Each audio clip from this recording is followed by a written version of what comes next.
هر عملی خیرخواهانه‌ای که امروزها نسبت به طبقه نیازمند جامعه انجام داده می شود از خصلت‌های نیک انسان دوستانه و دستور و سپارش‌های اساسگذار صلح و وحدت ملی پیشوای ملت پرزیدنت جمهوری تاجیکستان محترم امامعلی رحمان ابتدا می‌گیرند.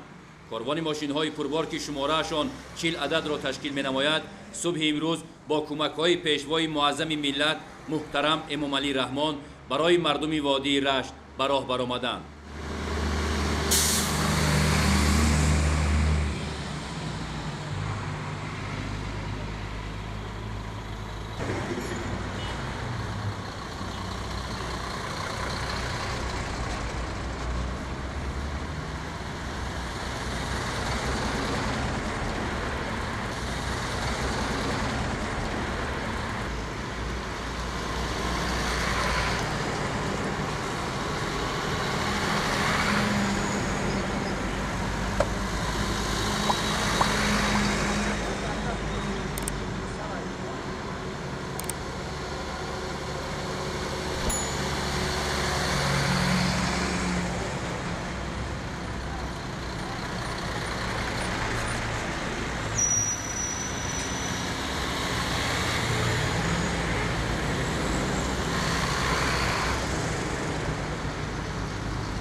رانندگان این ماشین‌های پربار مسئولیتی را بر دوش دارند که اجرا نمودنش برایشان باعث افتخار و سربلندی است.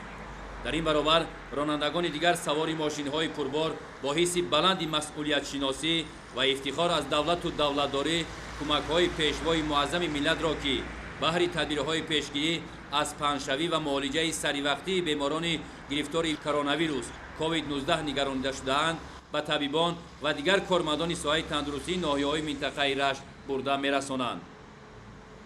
این کمک‌های انسان دوستانه عبارت از مواد داروواری و خوراکواری به شخصان مبتلای بیماری ویروس نو و طبیبان شهر و ناحیه‌های فیض‌آباد، راغون، نورآباد، رشت، لخش، تاجیک‌آباد و سنگار دسترس کرده می‌شوند. کمک‌های خیریوی 350 تن مواد خوراکواری به مبلغ 1.5 میلیون سومانی و به مبلغ زیاد از 1 میلیون سومانی مواد داروواری و لوازمات طبی می باشد. در مجموع کمک‌های پیشوای معظم ملت به شهر و ناحیه‌های وادی رشت مبلغ عمومی بیش از 2.5 میلیون سومانی را تشکیل می‌دهد.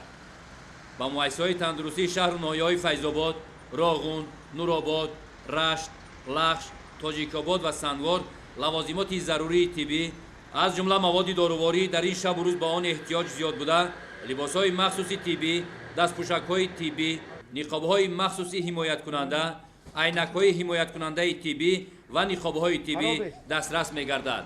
پیشوای معظم ملت محترم امامعلی رحمان امروزها بهر رفع مشکلی بیماری سریعتی کووید 19 در مملکت خصوصا تامینات مؤسسه‌های ساحه تندرستی با داروواری و لوازمات طبی، دستگیری و کمک مادی و معنوی طبیبان و بیماران تمام تدبیرهای ضروری را اندیشیده در شکل کمک به تمام مؤسسه‌های تندرستی مملکت مواد داروواری و لوازمات طبی و محصولات خوراکواری دسترس می‌نمایند. قابل تذکر است که راهبریت عالی دولت و حکومت مملکت در یگان شرایط و دور و زمان مردم خویش را در کنار نگذاشته است و در این شب و روزها منتظم برای دستگیری و کمک به واسطه کارمندان ساحه طب و بیماران تدبیرهای ضروری اندیشیده می شود.